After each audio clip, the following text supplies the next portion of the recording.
Everybody wants to hear what went through your guys' mind when Parker initially decided to drop out of school to, basically coat concrete. He came home and said, hey, I got this opportunity. Jeff asked me to do this. And then I was like, no, you are absolutely not quitting college.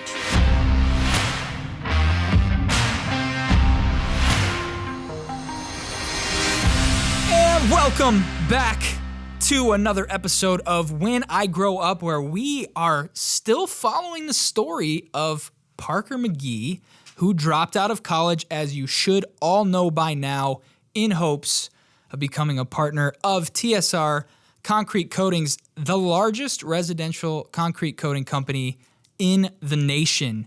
This show is built to inspire all young people that there are other ways to be successful that do not include going to college. I'm sorry, Mom.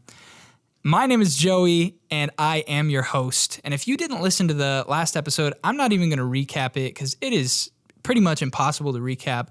Please do yourself a favor and go back right now, watch or listen to it wherever you get podcasts. Today, we've got your main boys, Parker and Jeff, in the studio with DJ David holding it down to bring you the cleanest audio experience. But you should already know who they are, so we will skip their intros and introduce the real important person joining us on the show today, Parker's mom. Thank you so much for being on the show, and how exactly did Jeff convince you to be here? Thanks for having me. And it was pretty easy. Jeff just shot me a text and said, hey, Andrea, I want you to be a surprise guest tonight on the podcast. Can you come at 6? All right. And I said, sure. No, you didn't. You Parker said, what looks a about little Steve? Well, first I said, ask Steve. And then he said, no. I didn't want to invite Steve. I don't want Parker's dad punking him out on his own podcast. That's probably wise, but we will have Steve on the show sometime, right? Probably not. All right, Jeff. So I know that you were talking in the last episode about kind of wanting to hear from Parker's family, from their perspective. We haven't really heard. We've kind of speculated on what we thought, but we haven't actually heard from Parker's family's perspective on this whole him dropping out of college thing. Can you give us some insight today as like what your thought process was kind of having Parker's mom on the show?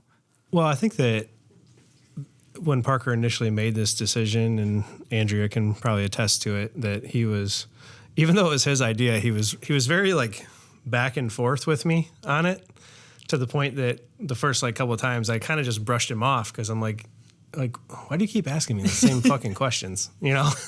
And then, so I'm assuming that was because, and Parker, you probably like had an idea or had a question, you'd go to your parents, they would give you like a rebuttal question to ask me. So then you'd come back to me, I would give you an answer, and then I would give you the answer, you take it back to them, and then knowing your dad, and then your mom confirming it, they probably gave you another question to ask me. So we kept going back and forth. And, Andrea was a part of that whole process and how Parker is where he's at right now. Sure. And so I thought it would be a good idea to have the matriarch of the family, if you will, who's also an entrepreneur. We can give Steve a lot of credit, but she's the one running their family business every day. So, and I think, in the spirit of entrepreneurship, it would be best to have her first. Wow. Okay.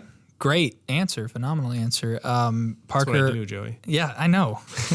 I remember you from Blockbuster. We'll get into that next episode. Parker, are you nervous at all having your mom on the show? I know it was a surprise to you. I'd be more nervous having my dad, Joey. You would? Well, it sounds like we're never going to have him on the show. Sorry. So, all right, Mom, this is what everybody wants to know. Everybody wants to hear what went through your guys' mind when Parker initially decided to drop out of school to, basically coat concrete. What was going through your mind? Well, my first thing that came out of my mouth was, oh, hell no. He came home and said, hey, I got this opportunity. Jeff asked me to do this. And then I was like, no, you are absolutely not quitting college. And he's like, well, why not? And I think we both were there. And I think Steve had too many beers on the patio. And he was like, that's a great idea. Steve said it was a great idea? Yeah, because he had too many beers on the patio. And so then when we went down to bed that night, I said to him, why on earth would you tell your son that is okay to drop out of college? And he was like, I think the next day he's like, I never said that. So this, boys and girls, is why you don't drink too many beers on the patio, because your son might come home and ask you a life-altering question. And you might just agree with them. Wait, but you weren't feeding him the beers, were you? Heck no. Is this a true story, Parker? Is that how it happened? Yeah, he did say that. I can never tell when he's had too many, though, so he holds it pretty well. So he just said, heck yeah, that's a great idea. And I was with it. I would imagine at that moment, though, knowing Steve, he was probably like calculating how much college would be for the next 3 years. And he's probably like, man, that's like $60,000, $70,000. Yeah, more than that. And plus the fact that Parker is our last child of 4. And Steve and I had decided long time ago when we had kids that we were going to pay for all of our kids' college. Awesome. To give them a good start. So many kids these days are, put way behind the 8 ball, are so far in debt before they even start out. So we just said that was something that we were always going to do. So, yeah, now that Parker's last in line and we have already paid for 3 children's college, 2 of which are doctors, the convincing got less and less, twisting of arms when we're like, oh, yeah, you can make some money and I don't have to support you anymore. That's a great deal. That is a great deal. It's funny the way that you say it that way. Like, yeah, we just paid for 2 doctor's degrees, and you know what? I think it's a fantastic. Go coat some concrete, Parker. It's almost like they don't care about you as much. So when you and Steve made that deal, though, which I think is interesting, you made it before you had any kids, right? Yes. Did we anticipate having 4? Yes. I knew we were having 4 kids. Steve actually wanted 6 kids. That's a lot. Yeah. Actually, just the other day, he said we should have had 2 more children. And then my, response to that was, are you effing kidding me? During COVID, all you parents out there, I cannot imagine you guys homeschooling your kids. I count my lucky stars every day that I do not have any kids in school right now because I cannot even imagine. Yeah. Trying to run a business and have them in the back next to the grill with their Chromebooks open. Exactly. doing math problems. And I think that was a big part of Parker's decision to not go back to college either. He did the home e-learning, and he's not that kid that that wants to sit at a computer. He doesn't get a lot of that. He's very hands-on. And when there was going to be no more football and he just had to sit in front of a computer all day, his enthusiasm for school went out the window real quick. I believe it. Well, it probably was the same for a lot of kids, I would imagine. There's kids all across the country paying those same tuition rates and, hanging out in their dorm rooms. Right, exactly. Buying shit on Amazon with their mom's credit card. But not Parker. He's living it up, coating concrete floors. So yeah, I think you kind of answered it. My next question though was, how important has the role of college been in your family for you personally and for your kids? Sounds like it's been pretty important if 2 of your kids are doctors. Right. Yeah, we always, kind of instilled that in our kids all growing up, is that, you will go to college, get good grades all through, school. Give 100%, get good grades. School comes first. Even all the kids growing up, if they didn't turn in assignments or if, they were giving their teachers any flack or whatever, we would always, start with, okay, you're gonna miss, your extracurricular, which was always, you're gonna not go to this sport or you're not gonna do this if, you're not getting good grades. So education was always first and foremost in our family. My husband has a master's degree. I have a bachelor's degree in accounting, and like Jeff said, I've ran the family business for 16 years, and then like I said before, we've got 2 doctors and a nurse, and then just assumed that Parker would just follow what everyone else and go to college. Yeah, you ruined it, Parker. Come on, man. Just be like a priest or something. No? Tanner wanted to be at one point. Wow. Well, he's getting And married. Tanner's He's getting married now. Tanner's your older brother? Yep. So, what made you... Real quick, you know Yeah, what's go ahead. funny though? Yes, sir. So she said 16 years ago. You said you're turning 50, right? Or you did turn 50? In the end of December, I turned 50. So we actually had a conversation at lunch the other day where she said, she's like 16 years. And I said, holy shit, you were my age whenever you guys started coaches. I was like, Wow. holy cow. Yeah, that To puts think, that in to perspective. think back, I'm like, you're old. What year? We'll cut that out. What's that? What'd you say? Coaches? What year or age was that? She's 34. 34. That was Slick Willie for all of you that can't see him or hear him. He's just asking He just questions. jumps in whenever he wants Yeah, to. he's awesome. His beard's amazing. But what like kind of instilled that our kids are going to college in your mind? Just I know you kind of mentioned you wanted to make sure that they started off on the right foot and you wanted to cover the cost of it for them. But what made you want to put that kind of pressure, healthy or unhealthy? I don't know what it was. But what made you want to kind of put that pressure on them? Were your parents kind of like that with you guys, or what's the mindset? Yeah, for that? in my family, that's how it was. That Okay. you were going. Actually, we didn't even get to pick where we went to college. Oh snap! My dad's like, "This is where you're going to college, and you don't have any choice." Already then. So, Which was where?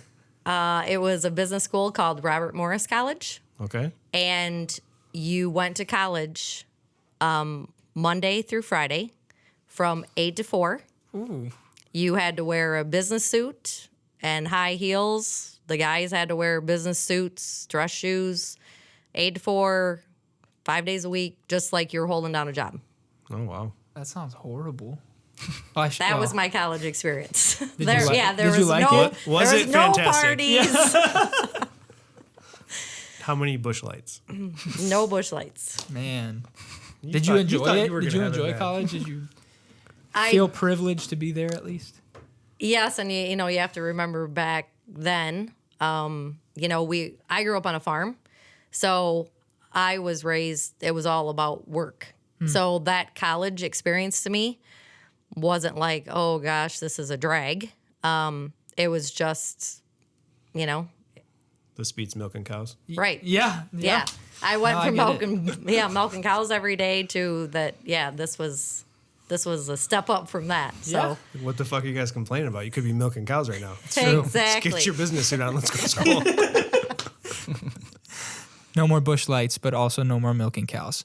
Parker, how did you think your parents were going to react when you dropped the bombshell news that you were, not going to become a doctor, but you were going to, paint some concrete? Well, I figured my mom would say no initially, but I could probably talk her into it. Okay. My dad, I figured it'd go one or two ways, and he was ultimately going to make the final decision, I felt like. So I caught him on a good night, obviously. No, but he's got that business mind. We always talked about since a Yep. kid. He would always teach me just little business lessons. So I think he was obviously a little bit scared. Of course, he never gets scared, but I think he was a little bit scared at first to watch me take a jump and maybe fail. But I think in the back of his mind, he was kind of running up numbers too and was like, this is a good opportunity. Yeah. So Jeff, did you think the McGee family would be upset with you kind of fueling this fire and providing this opportunity? I had to multiple times reiterate to Steve, not really to Andrea, but I'm like, this is not my idea.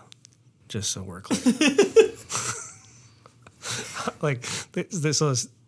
Steve invited me over to talk about it, and luckily we were in his house, and I wasn't wanting to disrespect him. Were you there that day? Yeah, but I wasn't. You were like maybe in the I living room just or stayed. downstairs. Yeah, I just Like, stayed I had to, somewhere like, else.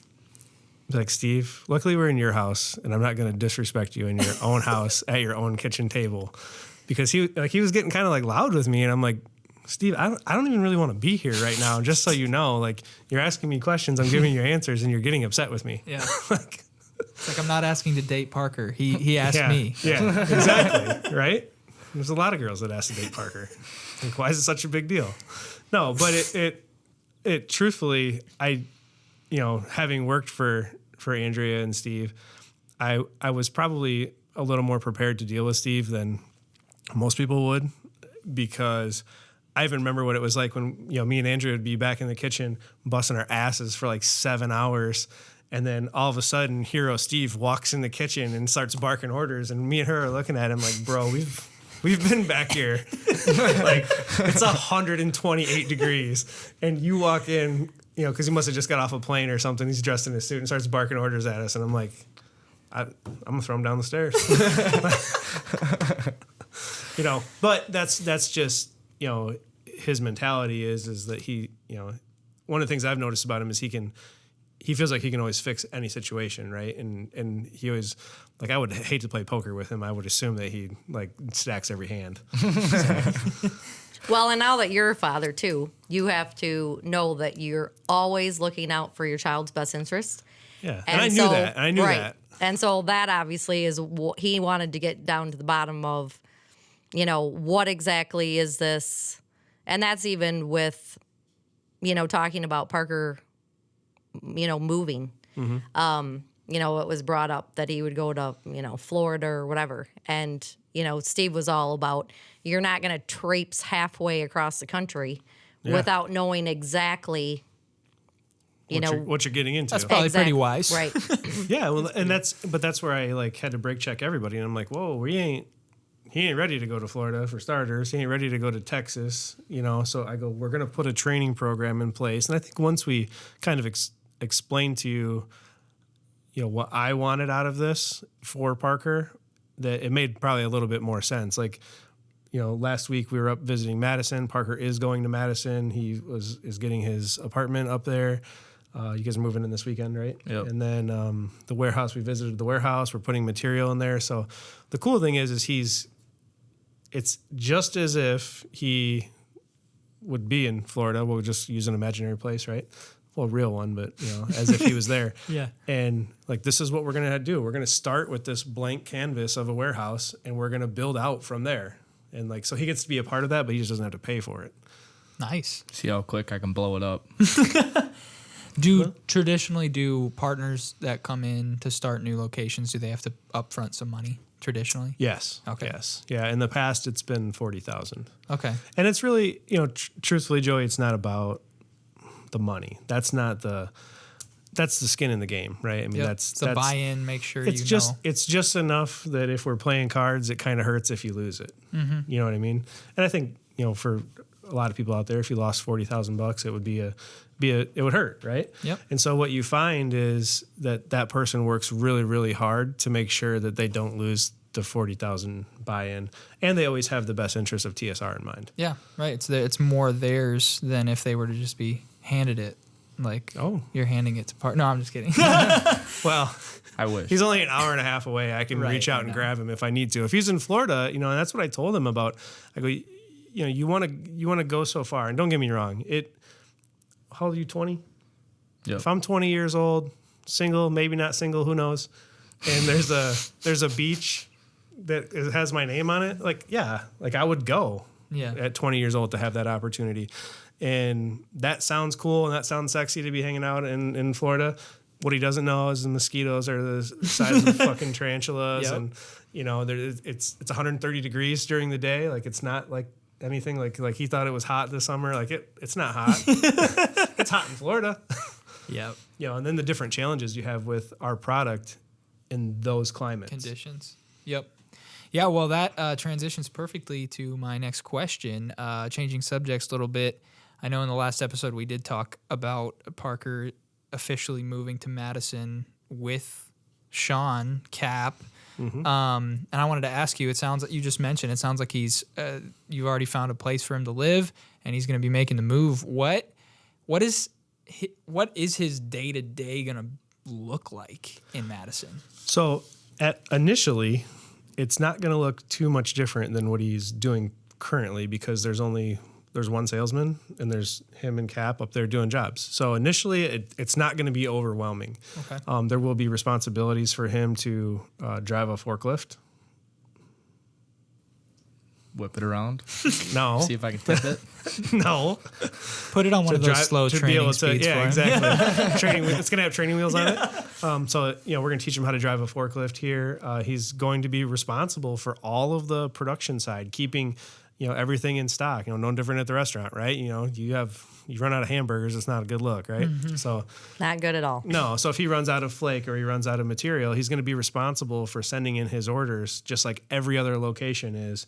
What is he low on? And then like any sundries, like rollers, paint brushes, any of that stuff, he's gonna have a special credit card that he's gonna order everything for his own office at, and it's gonna be like he has his own because he does. Yeah. And then he's also gonna be responsible for bringing in the third guy, and then working on getting Sean Cap his own truck and trailer, not right away, but working on getting him to the point where he can run his own truck and trailer. And then what you do is you take those 3 guys and then you hire another guy. And now you have 4 guys and 2 trucks and trailers. And that's how you build this thing. Wow. But you cannot do that if you don't take the leap and go there. So Yeah. How does it work with I know you mentioned there's a sales guy there already. How does it work with the sales team? Is Parker going to have any responsibility to oversee them? he's not going to, Okay. but it's not a terrible idea if you have some downtime or you have, just to go out and ride with Taylor. So Taylor was I started this program with Taylor that every new salesman that comes into our company, and it started with him, where they have to go work with production for 2 weeks before they can make one sale. Okay. And the reason for that is that now Taylor knows all of the tools Parker's using. He knows what we can and can't do. Mm-hmm. And you find, or what I have found, is that you're very less likely to have problems with the jobs Taylor sells because he knows what it takes to install them. So he's like quoting them more accurately. He's quoting it more accurately, but it's really based on difficulty. Okay. So have you ever had a problem with a Taylor job? No. No. And you probably never will because, I had salesmen out there that had never installed a concrete coating, but they could talk about it, Yeah. which doesn't always translate to the installation. Yep. So when Parker, and I guess if Parker is completely on his own at his own location, is he going to be in charge of sales, or will there be a kind of a separate person? He will be, yes. So he will be overseeing every employee that's there with help from me and Justin. So Justin is our sales manager. So, okay. So when we say, hey, Parker, here's 7 people. I need you to interview them. See which one you like the best. He's going to pick one. He's going to hire one. And then I'm going to send Justin to go out there and work with that guy for probably a week and a half. Okay. Yeah. Awesome. So that's a good the structure. support that he's going to get from us. I love it. On the backside. I feel like that's a good, it's, some people might be listening like, wow, Parker's getting his hand held, but I think that's a good way. You want your partners to be successful. Yeah. It doesn't, it's not very cost effective if they're not. It actually, Right. Because For them and you. Because me and Tyler maintain the majority ownership at the 60%. Yep. What ultimately ends up happening is that we are going to eat the biggest the biggest losses are going to come to me and him. So we want to make sure that they can get out there and they're successful right out of the gate. So it's in your best interest to keep their best interest in your mind. And to make it easy for him, right? It doesn't, the idea isn't to be like, hey, Parker, go down to Dallas and let me know how it works out. Does it make you feel good knowing that, you're part of a company, Parker, that is supportive like that?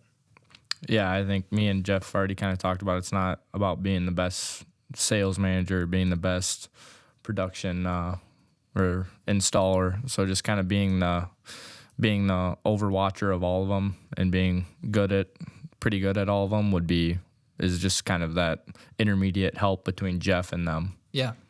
Do you are you and Sean like excited? Are you guys talking about ideas on how you can grow the business and work more efficiently? And like I know you have that kind of entrepreneur mindset already. Like what are you thinking about the move to Madison? Are you feeling like, hey, I'm just going to be living in a different place, or are you excited for that opportunity to expand? No, yeah, I'm excited to watch something grow pretty much in my hands. I think it's going to go pretty well. So we'll see how it turns out. Yeah. Is this the first, well, I guess you went to college for a little bit, but other than that, this will be the first time you living really away from your mom and dad? Yep. About the same time from college too. So it's going to be about the same. It was funny. So we're looking at his apartment and like, he's like, yeah, like it's even got a washer and dryer. And I'm like, your mom is going to love coming up here to do your laundry in this. Nope. Are you sad to be leaving your family? Yep. You're going to have to All cook of your own us food were. and stuff? Yeah. They took care of us. So Well, no, you're going to cook for yourself, do your own laundry, and I'll cook more than Cap, I'm sure. Mom, are you guys sad that Parker's moving away, or like, yes, finally, the last one's out? finally again. Yeah. Yeah, again. Well, we never officially were empty nesters because we had taken somebody in. So this will actually be the first time that we will not have someone living in our house. Wow. So don't be coming ringing my doorbell. What's that going to feel like? It's going to be like a lot of quiet time, isn't it? Yeah, but it'll be good. after you raise 4 kids, It's time. yeah, it's Yeah. good. But no, of course, obviously, we'll miss him as we do all of our kids. But also, it's great because he will just be in Madison. You know, he's not moving halfway Right. around the country. So it's, obviously Madison's, you can go up and have dinner and come back, it's or, he can come home for the weekend. It's not far at all. So Isn't it, when you go to Madison, do you guys ever feel like this isn't very far away? It's absolutely booming. Every time I drive up there, they're building something new. Yeah. And I think to myself, why can't we have that? like every time I go there, there's like a new interstate being built. I or know. There's some subdivision off to the side. I'm like Madison in the last 10 years has grown so incredible. Like it just blows my mind how many houses and new subdivisions are Right. being built. Every single Right. day. We live in Illinois. But That's true. well, and you need business, and we have no business, Yep. Also true. so Also that's true. not going to happen here. I feel like there should be a better route to get to Madison from Freeport area than there is. It's all back roads pretty much, like the fastest way. Like why they should just put an interstate. Yeah, it's so Straight from It's so Freeport. back roady that they put a Ford dealership in the middle of a I know, cornfield. right? Yeah. They're like, hey, like, wait a minute. there's a lot of people from Illinois come up here from this From this road. this shitty county road PB or something Yep. like that. Like, let's just put a Ford dealership right here. But but if you look at even where they put that Ford dealership, Yeah. to like it's like after Paoli, there's like a quick trip. Like it's really like Madison is like forced all of this growth out into the middle of nowhere, and it's honestly it's kind of fantastic to watch. I love And it. I'm really excited about our new office up there because I feel like we just keep getting drug up there, right? And we go willingly, not drug up there. I shouldn't say that, but we keep. You're getting jobs up there? Yeah, we're getting a lot of not a little bit of jobs. Like we're doing like 31% of Lena's business is in Madison. Whoa. 31%. So, Wow. like the wear and tear on our trucks and trailers by putting crews and people and everybody up there, like It already makes sense. I'm super pumped. That's awesome. And that's not like me going, oh, now I can expand my 2-hour radius and like we can probably stay within an hour of Madison and be just fine with 4 or 5 trucks and trailers, which is super exciting. That's awesome. Is there an opportunity to get it? This is kind of a lame question. Sorry, listeners, but is there an opportunity to get in on new home builds to just install the coating right away? Yeah, so we've worked with some builders. It's not always my favorite thing to do. They have like their idea is typically different than the potential homeowner's idea. So it's usually better to just if you and the builder aren't on the same page, to just wait until the After the fact. the homeowner does it. Like we have one guy out in Chicago, he's pretty cool. Like he understands, but 90% of the time it's really just like, let's just wait until, Yeah. you know. They also want you to do like net 90. I'm like, no, you pay me when I finish, not 90 days from now. Like knock it off. So I guess in closing, so we know Parker's going to Madison. We know that we're going to be hearing a little bit about that. I think we talked in the last episode. We'll be maybe taking a film crew up there to kind of show the shop off a little bit and see where he's working. But yeah, from this episode, what would be some of the practical, key takeaways that listeners and viewers can go and apply to their lives right now to kind of change or better their current situation? Well, I think one thing that we forgot to hit on, and actually I was telling Andrea before the show, everything didn't click with me back then when I worked for Coaches, but it does now, is that I had known that you worked at Dura, but I didn't quite understand why, like, you left Dura and you were going to start this business and go into entrepreneurship. I'm like, I don't know. I'm just here to like make fish and pizzas. For the listeners, what is Dura? It was a manufacturer in Stockton that was close here. Okay. They're no longer in business though. So that's kind of my point, is that we said you worked there for like 5 years. You knew that you were going to be phased out of that.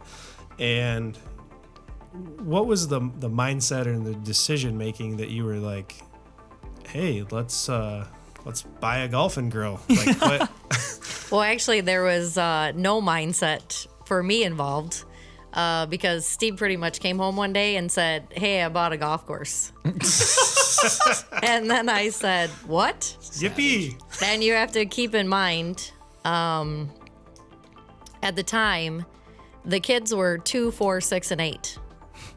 And so I said, you bought a golf course. And I didn't look at it.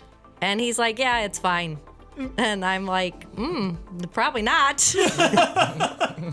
So I actually went up to look at the golf course, and he said we were going to paint and then open a business. And it was terrible in there. You're just going to paint that? Well, Steve thought we were just going to paint that. No.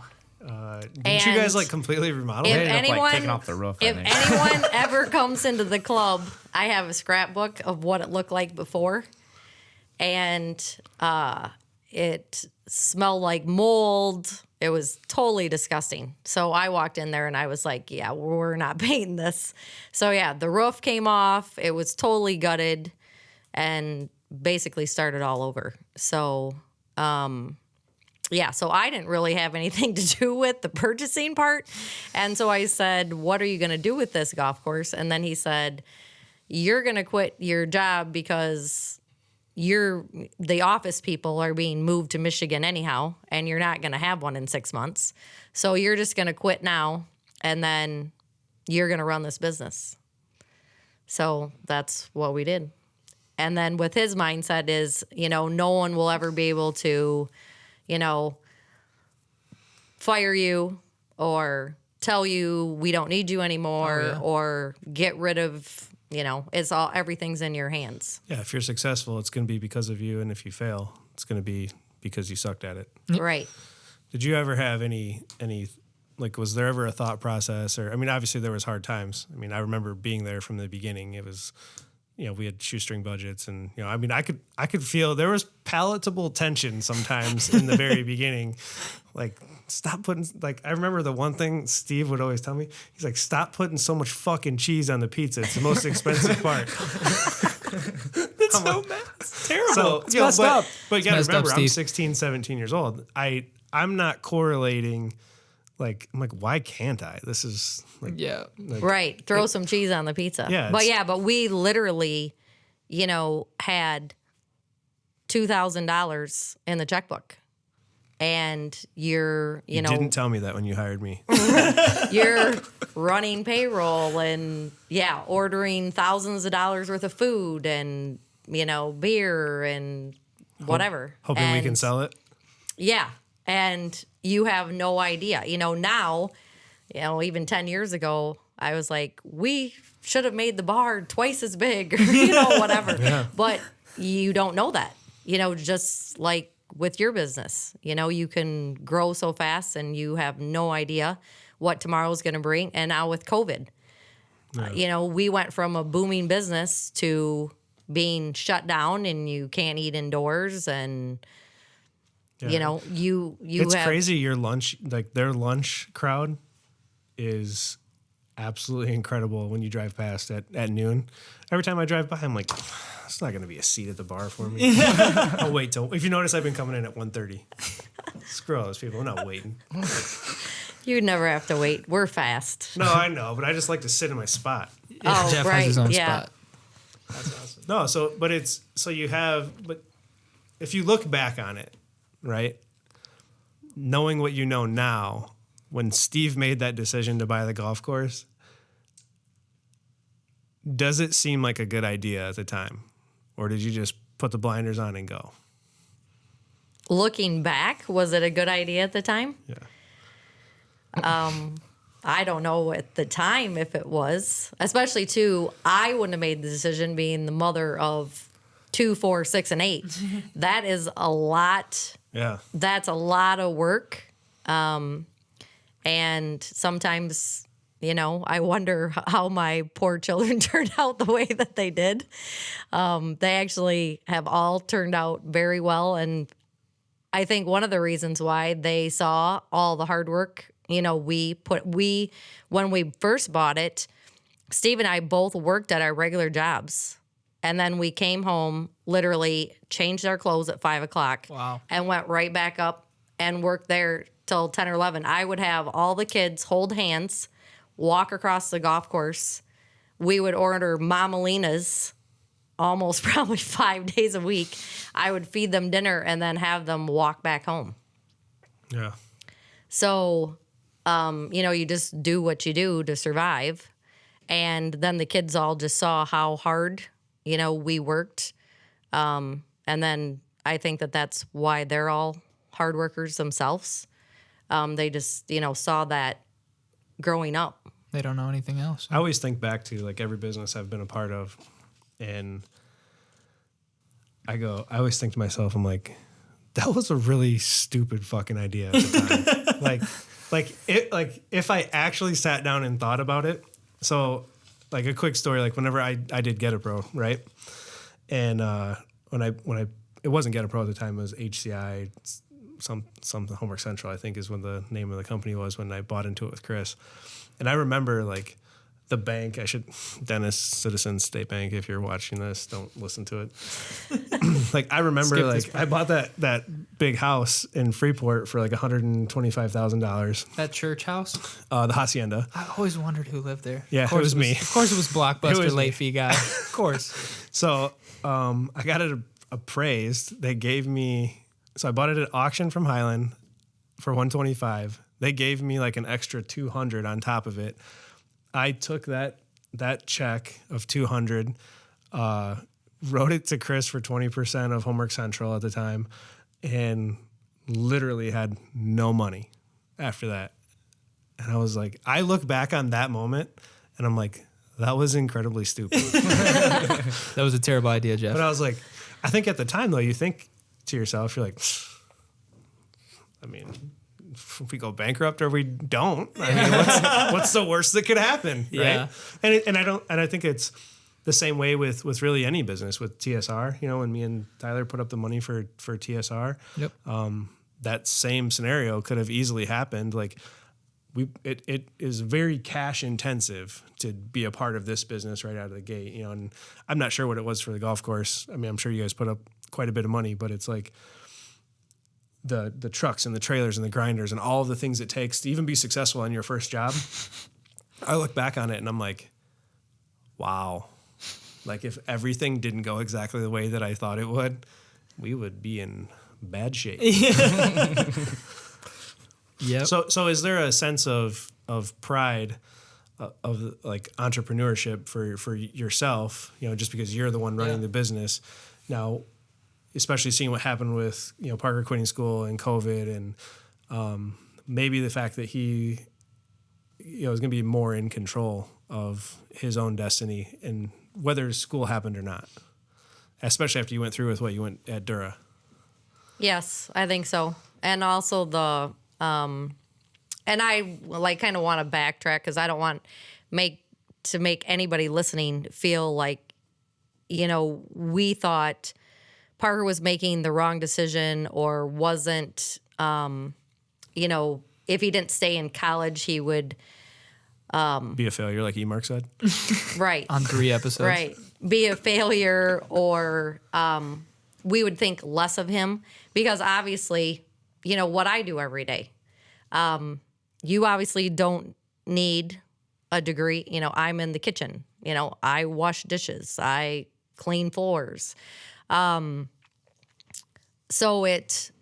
there are tons of things out there that makes the world go round, Mm-hmm. and those types of trades, most kids don't want to do because they don't want to get their hands dirty and they don't want to work hard. They want to sit behind a desk, and we need those people. So, that's great that Parker loves to do that, and he would rather do that than sit behind a desk. So, I don't want anybody to get the idea that, that you're a failure if you don't go to college. There's tons of successful people that don't go to college. So, it's ultimately, I think your life ends up being what you put into it, and the hard work that you do makes you as a person. And that's what I ultimately said to Parker. I said, I don't care if you go work for Jeff, even though sometimes you and I butted heads. And I was like, okay, you dickhead. Intro to the episode. We did butt heads.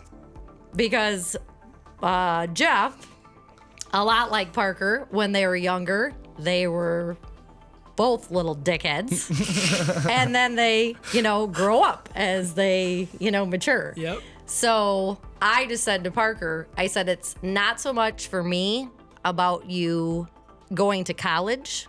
For me, as your mother, it's about being a good human being. Later in life, being a good father, working hard, instilling that in your children. So I don't really care what you do with your life as long as that happens as the outcome. Wow. Yeah. And I think that, just watching your kids, I feel like they're a lot more mature at his age than I was.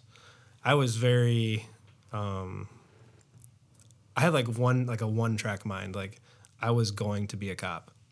That's what I was going to do. And I was willing to step on anybody to get to wherever it was I was going, which wasn't like hindsight's 2020. Not a great move. Like I was a dickhead. I will admit that.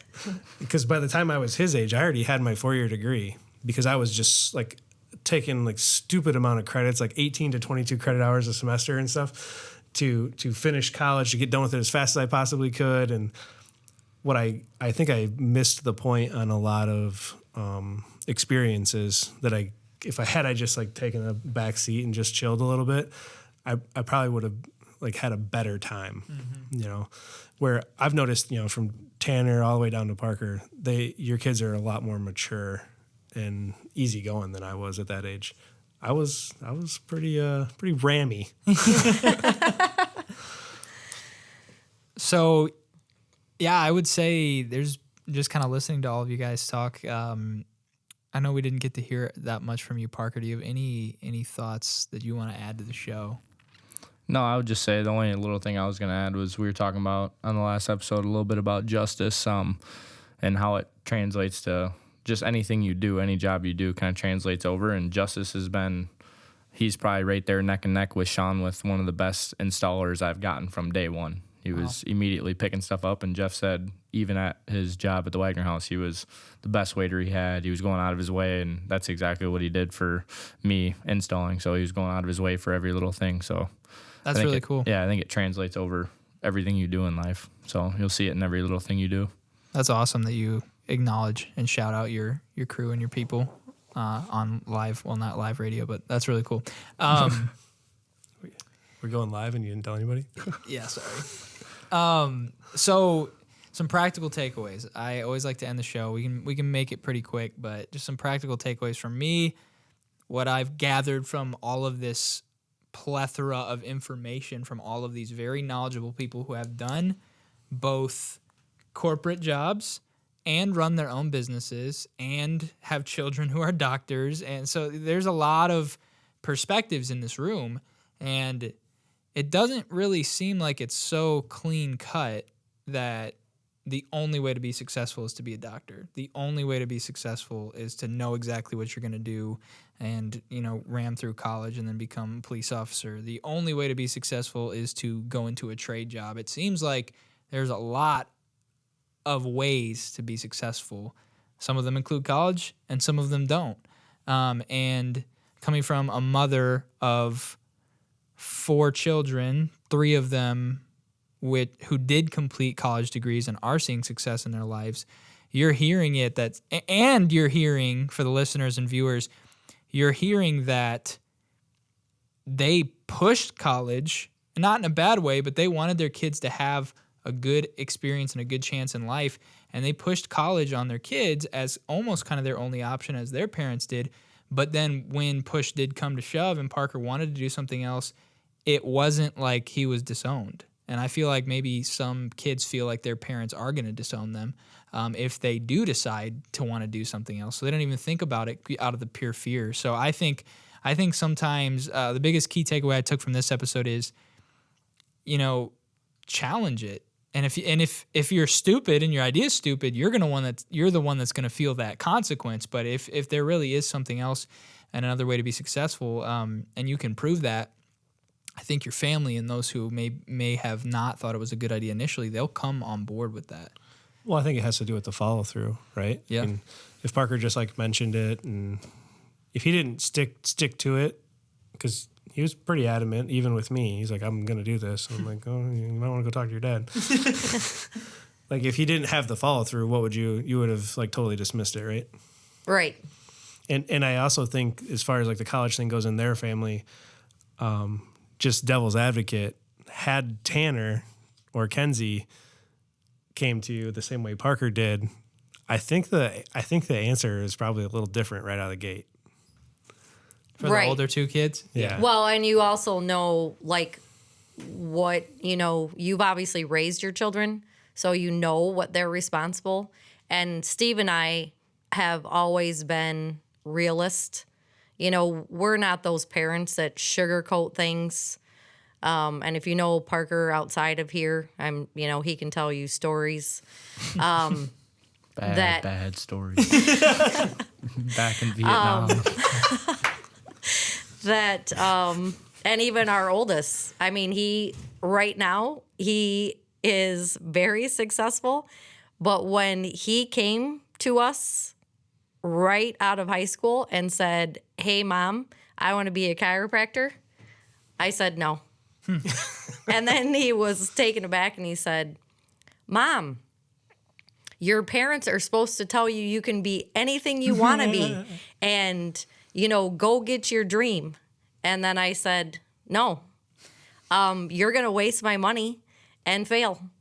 Because at that time, he was too immature and not ready.